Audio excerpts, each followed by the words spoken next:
আসসালামু আলাইকুম ওরহমতুল্লাহি ওবরাকাতু। সকলকে আমাদের আল হিকমা অনলাইন মাদ্রাসার পক্ষ থেকে স্বাগতম। তো আজকে আপনাদের জন্য আমরা নিয়ে এসেছি ফ্রেজ অ্যান্ড ওয়ার্ড। ঠিক আছে, এটা আপনাদের এইচএসসি বা আলিম দুই শ্রেণীর জন্য গুরুত্বপূর্ণ। তো এই টপিকটা অবশ্যই আমাদের পরীক্ষার মধ্যে আছে, তাই না? সো আজকে আমরা এই ক্লাসটি ইনশাআল্লাহ আমরা করবো, তো আমাদের সাথেই থাকবেন। তো আসলে আমরা শুরু করি যে ফ্রেজ অ্যান্ড ওয়ার্ড। ঠিক আছে, তো ফ্রেজ অর্থ হচ্ছে শব্দগুচ্ছ। ফ্রেজ অর্থ কি? এই যে ফ্রেজ অর্থ হচ্ছে আপনার শব্দগুচ্ছ, মানে অনেকগুলো শব্দ যদি একসাথে থাকে তো বুঝতে পারতেছি না, তাই না? আর ওয়ার্ড মানে হচ্ছে কি?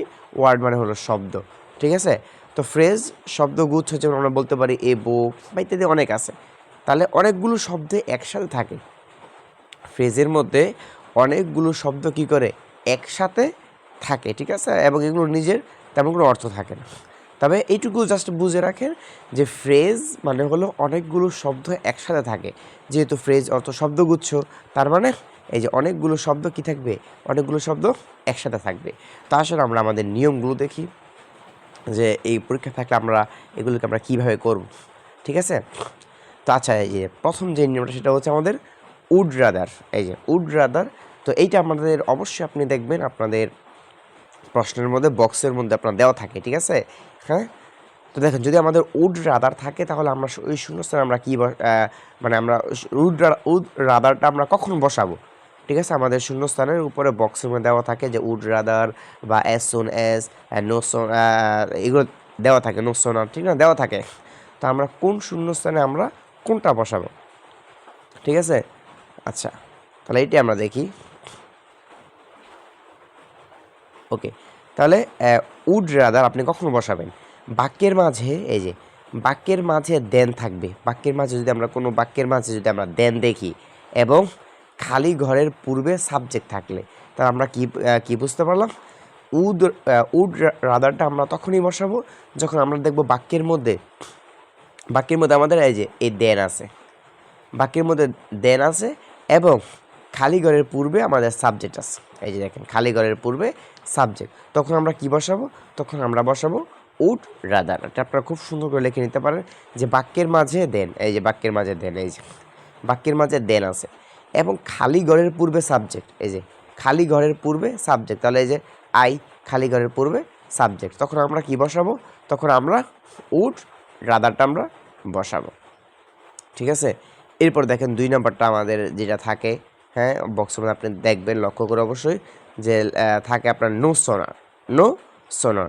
তো এইটা আপনি কখন বসাবেন? সেম পূর্বেরটা মতোই, জাস্ট একটু পার্থক্য দেখেন, বাক্যের মাঝে দেন থাকবে। আগেরটাও যেমন বাক্যের মাঝে দেন থাকবে, এইটাও বাক্যের মাঝে দেন থাকবে এবং খালি গড় দ্বারা বাক্য শুরু হবে। আগেরটা ছিল খালি গড়ের পূর্বে সাবজেক্ট থাকবে, আর এখন হচ্ছে আমাদের যে খালি গড় দ্বারা বাক্যটা শুরুই হবে। হ্যাঁ, এটা দেখলে আমরা বুঝতে পারবো যে এই শূন্যস্থানের মধ্যে আমাদের কি বসবে? আমাদের বসবে নো সোনার। আপনি ইংলিশের অর্থ হয়তো পারেন না, ইংলিশের অর্থ আপনি বুঝেন না, ঠিক না, কোনো ব্যাপার না। আপনি জাস্ট এই টিক্সটা আপনি একটু ফলো করেন, তাহলে আপনি সহজেই বুঝতে পারবেন। যেমন দেখেন এইখানে এই যে no sooner had he arrived then stop up. আর যাই হোক, তাহলে এই যে দেন, এই যে দেখেন আমরা বলছিলাম যে বাক্যের মাঝে দেন থাকবে, বাক্যের মাঝে আমরা দেন পাইলাম এবং শূন্যস্থান দ্বারা আমাদের কি হবে? বাক্যটা শুরু হবে। এই যে দেখেন, শূন্যস্থান দ্বারা বাক্যটা আমাদের এখানে শুরু হয়েছে এবং বাক্যের মাঝে আমরা দেন পাইছি।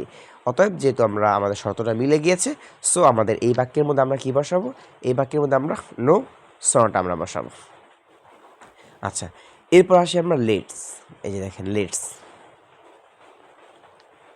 লেটস নয়তোবা, দেখেন খালি ঘরের পরে সাবজেক্ট প্লাস শুড বা মাইট থাকলে আমরা ওইখানে কি বসাবো? আমরা ওইখানে লেটস বসাবো। ঠিক আছে, দেখেন খালি ঘরের পরে, এই যে এটা হচ্ছে খালি ঘর, খালি ঘরের পরে সাবজেক্ট, তাহলে দেখেন ইউ সাবজেক্ট এবং শুড অথবা মাইট, শুড বা মাইট থাকলে আমরা কি বসাবো? আমরা এই লেটস আমরা বসাবো। তাহলে দেখেন এখানে যদি আমরা লক্ষ্য করি, তাহলে এই যে ওয়াক ফাস্ট, খালি ঘর, এরপরে ইউ, আমরা এই যে সাবজেক্টটা মিলে গিয়েছে, এরপর বলছি আপনারা শুড অথবা মাইট, তাহলে এখানে আমরা শুড পাইছি, সেক্ষেত্রে এই শূন্যস্থানের মধ্যে আমরা কি বসাবো? এই শূন্যস্থানের মধ্যে আমরা লেটস বসিয়েছি। ঠিক আছে, তাহলে walk fast lest you should miss the train. Okay, এবার দেখেন ওয়াজ ব্রোন, এটা একদম মাস্ট বি, থাকবে, এটা থাকেই, ঠিক আছে। এই যে এই ওয়াজ ব্রোন একদম সহজ, এটা জাস্ট একদম সহজ। আপনি শূন্যস্থান দেখবেন আর আপনি পূর্ণ করতে পারবেন, শূন্যস্থান আপনি দেখবেন আর আপনি পূর্ণ করতে পারবেন। খালি ঘরের পূর্বে, খালি ঘরের পরে কোনো জায়গার নাম থাকবে, কোনো জায়গার নাম অথবা সাল থাকবে, অথবা নির্দিষ্ট সময় থাকে, অথবা স্থানের নাম, ঠিক আছে। এইগুলো যদি আপনি দেখেন, ওই জায়গার মধ্যে আপনি ওয়াজ ব্রোন বসাবেন। অর্থাৎ মনে করেন আপনার কাজী নজরুল ইসলাম ড্যাশ আপনার এত সাল, হ্যাঁ, একটা সাল দিয়ে দিল, ঠিক আছে। তাহলে আপনি ওইটার মধ্যে আপনি বসাবেন, অথবা তার মৃত্যুর সাল দেওয়া থাকতে পারে, হ্যাঁ, ওই সালের আগে শূন্যস্থানের মধ্যে ওয়াজ ব্রোন বসিয়ে দিবেন, হ্যাঁ, ঠিক আছে। অথবা কাজী রবীন্দ্রনাথ ঠাকুর, আপনার রবীন্দ্রনাথ ঠাকুর, অথবা কাজী নজরুল ইসলাম, বা যেই কোনো আব্দুল হাকিম, ঠিক আছে। যে যে কোনো কিছু নামের পরে কোনো কিছু আপনার জায়গার নাম থাকুক, অথবা আপনার সাল থাকুক, অথবা কারোর জন্ম তারিখ থাকুক, ওইখানে আপনি কী বসাবেন, ওয়াজ ব্রোন আমরা বসিয়ে দিব। যে একটু লক্ষ্য করে দেখেন, এই যে মনে করেন এটা শূন্যস্থান, এরপর বাংলাদেশ একটা জায়গার নাম, এই যে লিখে দিছি জায়গার নাম, তাহলে আপনি এই শূন্যস্থানে কী বসাবেন, ওয়াজ ব্রোন, ঠিক আছে। একদম সহজ এটা আপনি। এরপর হচ্ছে আপনার লেট এলং, দূরের কথা, তো দূরের কথা আমরা সময় বলি না যে আর এইটি পারে না, ওইটা তো করবে, দূরের কথা, এরকম আমরা বলি না অনেক সময়। তাহলে দেখেন, খালি ঘরের পূর্বে কমা, খালি ঘরের পূর্বে কি থাকবে, কমা থাকবে, এই যে দেখেন খালি ঘরের পূর্বে কমা, এবং খালি ঘরের আগে কম তথ্য, এবং খালি ঘরের পরে বেশি তথ্য। এর মানে কি, উদাহরণটা যদি দেখেন, লক্ষ্য করেন, you can not walk 1 mile, এই যে কমা, লেট এলং 10 মাইলস, বলছে যে সে 1 মাইলই হাঁটতে পারে না, হ্যাঁ, 10 মাইল তো হাঁটবে, দূরের কথা। আমরা বলি না যা রে আমার সাইকেলই নেই, ওই গাড়ি তো কিনবে, দূরের কথা, এরকম আপনার থাকবে, ঠিক আছে, হ্যাঁ। যাতে সে সাইকেলই চালাতে পারে না, গাড়িতে চালাবে সে, দূরের কথা, বা বাইক চালাবে, দূরের কথা, আমরা এবার বলি না। তার মানে কি, এই যে কম তথ্য, এই যে দেখেন 1 মাইল, শূন্যস্থানের আগে কম তথ্য, মানে কোনো কিছু কম বলবে, এবং শূন্যস্থানের পরে বেশি বলবে, এই যে দেখেন 10 মাইল, বেশি বলবে, ঠিক আছে। তাহলে you can not walk 1 mile, সে 1 মাইল হাঁটতে পারে না, লেট এলং 10 মাইলস, হ্যাঁ, 10 মাইল তো হাঁটবে, দূরের কথা, আমরা বললাম আমরা। তাহলে এইটাই, যে আপনার শূন্যস্থান আগে আপনার কম তথ্য থাকবে, এবং শূন্যস্থানের পরে আপনার বেশি তথ্য থাকবে। আমরা আপনাদেরকে প্র্যাকটিসটা আমরা দেখিয়ে দেবো একদম সরাসরি প্রশ্ন থেকে, ঠিক আছে। তাহলে লেট এই লংটা আমরা কখন বসাবো, শূন্যস্থান আগে আমাদের কম তথ্য থাকবে, এরকম থাকবে যে সে 1 মাইলে হাঁটতে পারে না, 10 মাইল হাঁটবে, দূরের কথা, অথবা সে সাইকেলে চালাতে পারে না, সে বাইক চালাবে, দূরের কথা, হ্যাঁ, তাই না, তার গাড়িই নেই, সে হেলিকপ্টার কিনবে, দূরের কথা, এরকমের আর কি, ঠিক আছে। এরপর আসি আমরা, এরপর দেখ, এরপরটা হচ্ছে আমাদের ইট ইজ হাই টাইম, এখনই উপযুক্ত সময়, অথবা ইট ইজ টাইম, ঠিক আছে। এই দুইটার যে কোনো একটা আপনার থাকবে প্রশ্নের মধ্যে থাকে। এটা আপনি কখন বসাবেন, দেখেন, খালি ঘরের পরে 2+B1, 2+B1কে আমরা ইনফিনিটিভ ভার্ব বলি, তাই না। ইনফিনিটিভ যদি 2+B1 থাকে, অর্থাৎ 2 এর পরে যদি B1 মানে বেস ফর্ম থাকে, ভার্বের প্রেজেন্ট টেন্সটা থাকে, তখন আমরা কি বলি, ওইটাকে আমরা ইনফিনিটিভ বলি। এই যে এখানে লিখে দিয়েছি, দেখেন আপনাদেরকে, ইনফিনিটিভটা কি, ইনফিনিটিভ হচ্ছে 2+B1। তাহলে দেখেন এখানে আমাদের কি বলছে, এখানে বলছে আমাদের যে খালি ঘরের পরে 2+B1 অথবা সাবজেক্ট প্লাস B2। 2+B1 মানে কি, 2 তো 2ই, একটা প্রিপোজিশন, আর B1 মানে একটা ভার্বের প্রেজেন্ট ফর্মকে আমরা B1 বলি, অথবা সাবজেক্ট, যে কোনো কিছু একটা সাবজেক্ট থাকবে, এরপর থাকবে B2 মানে কি, পাস্ট ফর্ম, ভার্বের পাস্ট ফর্ম। এবার আমরা একটু উদাহরণ লক্ষ্য করি, আমরা দেখেন, it is high time to it is high time to, তারপর আমাদের এখানে কী দেওয়া আছে আপনি দেখেন, দেওয়া আছে আপনার টু প্লে, এই যে টু প্লে, তার মানে কি 2+B1,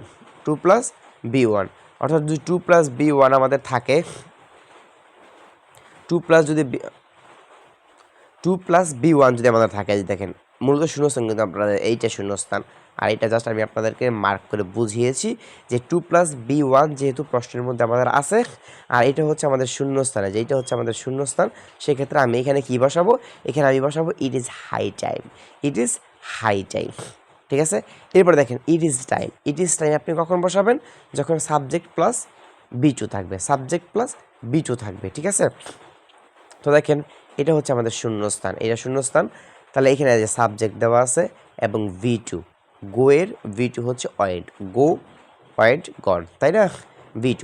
তো যেহেতু আমি সাবজেক্ট প্লাস ভি2 এখানে খুঁজে পাইছি, এই জন্য আমি এখানে বসাইছি it is high, it is time, it is time, it is time. আর ইট ইজ হাই টাইম আমি কখন বসাইছি, যখন আমি 2 প্লাস বি1, 2 প্লাস বি1 যখন আমি পাইছি, তখন আমি ইট ইজ হাই টাইম আমি বসাইছি, ঠিক আছে। ওকে, এরপরটা দেখেন, এরপরটা হচ্ছে অ্যাজ ইফ। এই দেখেন অ্যাজ ইফ মানে যেন, অথবা অ্যাজ দো, যে কোনো একটা, ঠিক আছে। খালি ঘরের পূর্বে ও পরে দুই রকম টেন্স হলে, খালি ঘরের পূর্বে এবং পরে যদি দুই রকমের টেন্স হয়, তাহলে আমরা অ্যাজ ইফ অথবা অ্যাজ দো আমরা বসাবো। অর্থাৎ দেখেন, দেখেন কি বলছে এখানে, যে এই যে প্রেজেন্ট ইনডিফিনিট ধরেন আগে, এটা হচ্ছে আপনার শূন্যস্থান, এই জিনিসটা ধরেন শূন্যস্থান, তো শূন্যস্থানের আগে প্রেজেন্ট ইনডিফিনিট, শূন্যস্থানের পরে আপনার পাস্ট ইনডিফিনিট, অথবা এখানে আপনার শূন্যস্থানের আগে আগে থাকবে আপনার পাস্ট ইনডিফিনিট, পরে থাকবে আপনার পাস্ট পারফেক্ট। এরকমের দুই রকম টেন্স, এই যে এটা একরকম টেন্স, এটা একরকম টেন্স, এটা একরকম টেন্স, এটা একরকম টেন্স, অর্থাৎ দুই রকম টেন্স থাকলে সেক্ষেত্রে আমরা অ্যাজ ইফ অথবা অ্যাজ দো আমরা বসাবো। যেমন দেখেন হির, এটা হচ্ছে আপনার শূন্যস্থান, যে এটা হচ্ছে শূন্যস্থান। দেখেন হি রানস, এই যে ভি1, এরপরে শূন্যস্থানের পরে দেখেন হি ওয়ার, এই যে ভি2। তাহলে শূন্যস্থানের আগে একরকম টেন্স, শূন্যস্থানের পরে আরেক রকম টেন্স, শূন্যস্থানের আগে একরকম টেন্স, শূন্যস্থানের পরে আরেক রকম টেন্স। সেক্ষেত্রে মাঝে আমরা অ্যাজ ইফ অথবা অ্যাজ দো যে কোনো একটা আমরা বসিয়ে দিব। অর্থাৎ শূন্যস্থানের আগে যদি একরকম টেন্স থাকে, শূন্যস্থানের পরে যদি আরেক রকম টেন্স থাকে, সেক্ষেত্রে আমরা ওই শূন্যস্থানের মধ্যে অ্যাজ ইফ অথবা অ্যাজ দো বসাবো, অ্যাজ ইফ অথবা অ্যাজ দো আমরা বসাবো। এরপরটা দেখি আমরা, এরপরটা হচ্ছে as soon as, as soon as যে মাত্র, অ্যাজ সুন অ্যাজ অথবা অ্যাজ লং অ্যাজ, হ্যাঁ যতক্ষণ পর্যন্ত।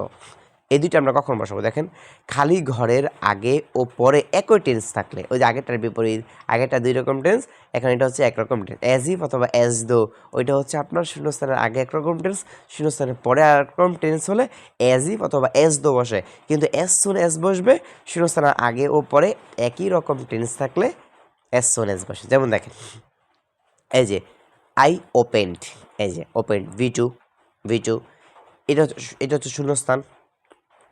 এরপর শূন্যস্থানের পরের লাইনটা হচ্ছে এইটা দেখেন, দ্য হার্ট, এই যে দেখেন হার্ট, ঠিক আছে, এই যে ভি2। তাহলে শূন্যস্থানের আগেও একরকম টেন্স, শূন্যস্থানের পরেও আমাদের আরেক রকম টেন্সে আমরা খুঁজে পাইছি। এই জন্য আমরা এখানে কী করবো, এখানে আমরা এই যে অ্যাজ সুন এস অথবা as long S, as soon S অথবা অ্যাজ লং এস যে কোনো একটা আমরা বসাবো। এই যে দেখেন এই যে একই বার্ব বা টেন্স, হ্যাঁ একই বার্ব কিন্তু আমরা খুঁজে পাইছি, এখানে একই বার্ব, এখানে একই বার্ব আমরা খুঁজে পাইছি, অর্থাৎ একই টেন্স আমরা খুঁজে পাইছি খালি ঘরের পূর্বে ও পরে। খালি ঘরের পূর্বে ও পরে যদি একই রকমের টেন্স আপনি দেখতে পান, খালি ঘরের পূর্বে আপনার অর্থ জানার কোনো প্রয়োজন নেই এই ক্ষেত্রে, হ্যাঁ অর্থ জানতে পারলে ভালো অবশ্যই, হ্যাঁ ভালো গুড। বাট আপনি এখন অর্থ পারেন না, আপনি কী করবেন, সব ইংলিশের অর্থ তো আর আমরা পারি না, আমরা এখন অর্থ পাই না, পরীক্ষা যেটা দিয়েছে সেক্ষেত্রে আমরা এই টিক্সটা জাস্ট ফলো করবো, যে শূন্যস্থানের আগে একই রকম টেন্স এবং শূন্যস্থানের পরে আমাদের একই রকম টেন্স যদি থাকে, মানে একই রকম বার বা টেন্স থাকলে আমরা ওইখানে অ্যাজ সুন এস অথবা অ্যাজ লং এস আমরা বসাবো। ওকে, এবার দেখেন ইট বা দেয়ার, ইট বা দেয়ার যে কোনো একটা আপনার দেওয়া থাকবে আপনি বসাবেন, ঠিক আছে। দুইটা নিয়ম একই, দুইটা নিয়ম একই, একটু পার্থক্য, হ্যাঁ দুইটা নিয়ম একই, যে কোনো একটা দেওয়া থাকবে, ইট থাকলে দেয়ার থাকবে না, দেয়ার থাকলে ইট থাকবে না। এই যে এগুলো কী দিছে এগুলো পরে বোঝাবো। আগে দেখেন খালি ঘরের পরে subject plus verb plus subject, verb plus subject এবং লিভ থাকলে আমরা ইট বা দেয়ার বসাবো। যেমন দেখেন এইখানে যে once there lived a farmer, হ্যাঁ একদা এক কি আপনার কৃষক বাস করতো। দেখেন তাহলে খালি ঘরের পূর্বে আমরা কি পাইছি, এখানে বলছি যে খালি ঘরের পরে আমরা ভার্ব প্লাস সাবজেক্ট অথবা লিভড এই দুইটার কোনো একটা পাইলে আমরা ইট বা দেয়ার বসাবো। এবার আসেন ইট কখন বসাবো, দেয়ার কখন বসাবো, ঠিক আছে। দুইটা নিয়ম একই, তবে ইটটা কখন বসবে আর দেয়ারটা কখন বসবে। দেখেন দেয়ার, দেয়ার প্লাস ভার্ব প্লাস সাবজেক্ট, যদি ভার্ব প্লাস সাবজেক্ট হয় সেক্ষেত্রে আমাদের দেয়ার বসে, অথবা দেয়ারের পরে যদি লিভ আপনার লিভ থাকে, লিভড লিভড এর পূর্বে দেয়ার বসে, লিভড এর পূর্বে দেয়ার বসে, এটা মনে রাখবেন যে লিভড এর পূর্বে দেয়ার বসে। আর আপনার ইটটা কখন বসে? ইটটা বসে আপনার ইট প্লাস বার প্লাস নাউন, বার প্লাস নাউন, আর এখানে বার প্লাস সাবজেক্ট।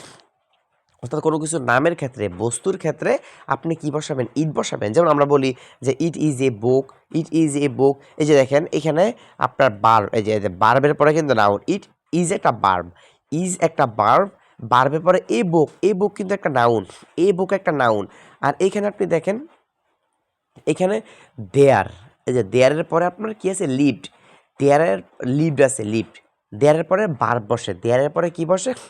বার্ব ব্যবহৃত হয়, বার্ব প্লাস সাবজেক্ট ব্যবহৃত হয়।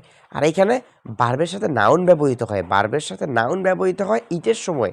হ্যাঁ, আমরা বলি ইট ইজ এ বুক, আমরা কিন্তু দেয়ার ইজ এ বুক বলি না। কেন? কারণ বার্বের পরে যদি নাউন থাকে, বার্বের পরে যদি নাউন থাকে তাহলে বসে ইট।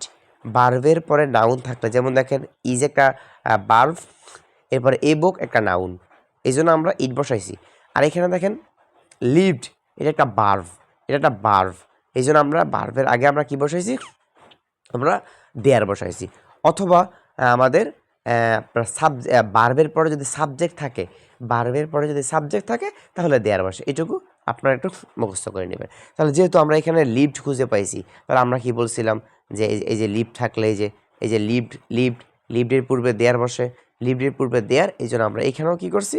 এই যে এইখানেও লিভডের পূর্বে আমরা দেয়ার বসাই দিচ্ছি। ঠিক আছে? এইবার হচ্ছে আরেকটা সহজ নিয়ম, সেটা হচ্ছে আপনার what does dot dot look like, অর্থাৎ মাঝে কিছু শব্দ আপনার থাকবে। হ্যাঁ, এটা আপনি কিভাবে বসাবেন দেখেন, এটা একদম সহজ নিয়ম। জাস্ট দুইটি খালি জায়গা দেখলে, দুইটা শূন্যস্থান যদি আপনি দেখেন, প্রশ্নের মধ্যে দেখেন যে দুইটা শূন্যস্থান আছে, প্রশ্নের মধ্যে যদি আপনি দেখেন যে দুইটা শূন্যস্থান আছে, ওইখানে আপনি এই যে what does look like, what does look like আপনি বসাবেন, হোয়াট ডাজ লুক লাইক আপনি বসাবেন, এবং শেষে আপনার চিহ্ন থাকতে পারে, শেষে প্রশ্নবোধক চিহ্ন থাকতে পারে। ফর এক্সাম্পল দেখেন what does a giant look like. ঠিক আছে? তাহলে দেখেন আপনি দুইটা শূন্যস্থান, জাস্ট আপনার অর্থ কিছু বুঝতে হবে না। দুইটা শূন্যস্থান, এই যে একটা শূন্যস্থান, এই যে আরেকটা শূন্যস্থান, একটা শূন্যস্থান আরেকটা শূন্যস্থান, আবার এখানে প্রশ্নবোধক চিহ্ন আছে। ঠিক আছে? তাহলে দুইটা শূন্যস্থান থাকলে আপনি what does look like, what does a look like, what does look like আপনি বসাই দেবেন। দুইটা শূন্যস্থান থাকলেই চোখটা বন্ধ করে আপনি, না চোখ বন্ধ করে তাহলে লিখবেন কীভাবে? ঠিক আছে? আপনি একদম কান বন্ধ করে আপনি ওইখানে বসিয়ে দেবেন। এরপর দেখেন, এরপরে হচ্ছে আপনার উড ইউ মাইন্ড, এই যে উড ইউ মাইন্ড, অথবা হোয়াটস লাইক, অথবা feel like, what's it like, হ্যাঁ, অথবা হোয়াট ইট ইজ লাইক। তাহলে এখানে কয়টা পাইলাম আমরা? এই পাঁচটা, 1 2 3 4 5টা। এই পাঁচটা নিয়ম একই। যদি তুমি কোনো কিছু মনে না করো, আমরা বলি না যে উড ইউ মাইন্ড, যদি তুমি কোনো কিছু মনে না করো, এটা কিন্তু একটা ফ্রেজ, এটা কিন্তু একটা ফ্রেজ, এটা কিন্তু একটা ফ্রেজ। কেন? অনেকগুলো শব্দ এখানে একসাথে, এই জন্য এটা ফ্রেজ, মানে শব্দগুচ্ছ। উড ইউ মাইন্ড, তুমি যদি কিছু মনে না করো, তো কি তুমি কিছু মনে না করো, এটা কি পরিপূর্ণ অর্থ প্রকাশ করলো? ফ্রেজ কিন্তু পরিপূর্ণ এখানে অর্থ প্রকাশ করছে না। আমরা কিন্তু প্রথমেই বলছি যে ফ্রেজ কিন্তু নিজের অর্থটা পরিপূর্ণভাবে এসে প্রকাশ করতে পারে না। ঠিক আছে? আচ্ছা, তাহলে উড ইউ মাইন্ড, আমরা এখন যে নিয়মটা সেটা হচ্ছে আমাদের উড ইউ মাইন্ড।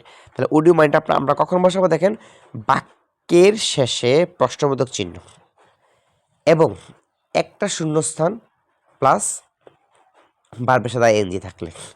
বাক্যের শেষে আমাদের কি থাকবে? বাক্যের শেষে আমাদের থাকবে প্রশ্নবোধক চিহ্ন এবং একটা শূন্যস্থান থাকবে এবং ভার্বের সাথে আইএনজি থাকবে। এই যে ফর এক্সাম্পল, এই যে এইটুকু হচ্ছে ফর এক্সাম্পল লিখছি। ফর এক্সাম্পল দেখেন, এই যে শূন্যস্থান, একটা শূন্যস্থান এবং ভার্বের সাথে আইএনজি, এই যে ভার্বের সাথে আইএনজি এবং শেষে প্রশ্নবোধক চিহ্ন। ঠিক আছে? প্রশ্নবোধক চিহ্ন। আমরা যখন কাউকে কোনো প্রশ্ন করি যে উড ইউ মাইন্ড, তুমি যদি কোনো নম্বর না আমি এটা করতে পারি, বা তুমি আমাকে এটা দিতে পারো, আমরা ওই সময় প্রশ্ন এবার বললাম আমরা যে উড ইউ মাইন্ড, তাই না? কিছু মনে না করলে গিভ মি এ সাম মানি, আমাকে কিছু টাকা দিতে পারো, আমরা বললাম, তাই না? যাই হোক, অথবা গিভিং এ কাপ অফ টি, আমাকে এটা এক কাপ টিয়া বা চা দিতে পারো কিনা, এগুলো আমরা কিন্তু বলি। ঠিক আছে? তাহলে আমরা কি বলছি? বাক্যের শেষে থাকবে প্রশ্নবোধক চিহ্ন।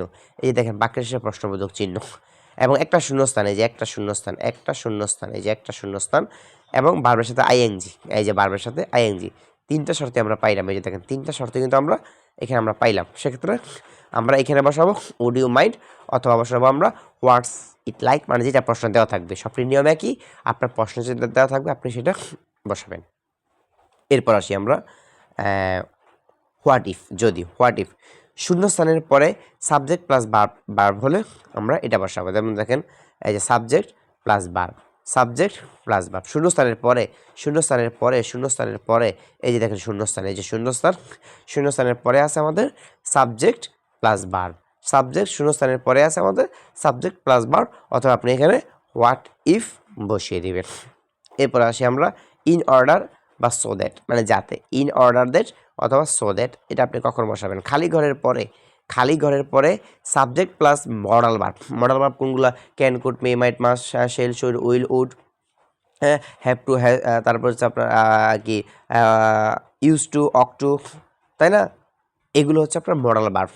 তাহলে যদি মডাল ভার্ব থাকে, subject plus modal verb plus be one হলে আমরা বসাবো ইন অর্ডার দ্যাট অথবা সোর দ্যাট, যেটা প্রশ্ন থাকবে আমরা ওইটাই শূন্যস্থানে আমরা বসাবো। ঠিক আছে, আমাদের প্রশ্ন যেটা থাকবে আমরা ওইটাই শূন্যস্থানে বসাবো। যেমন দেখেন সাদিকা ওয়েন্ট টু মাদ্রাসা, হ্যাঁ, তাহলে আমরা কি বলছিলাম যে খালি ঘরের পরে সাবজেক্ট থাকবে, তাহলে যেটা হচ্ছে আমাদের খালি ঘর, এই যে সাবজেক্ট শি, এই যে শি কে সাদিকা, শি, তাহলে শি, এরপর বলছে আমাদের মডাল ভার্ব, এই যে দেখেন কোড, হ্যাঁ, কোড মডাল ভার্ব, এরপর বলছে বি ওয়ান, এই যে বি ওয়ান যদি থাকে তাহলে আমরা ওই শূন্যস্থানের মধ্যে ইন অর্ডার দ্যাট অথবা সোর দ্যাট বসাবো।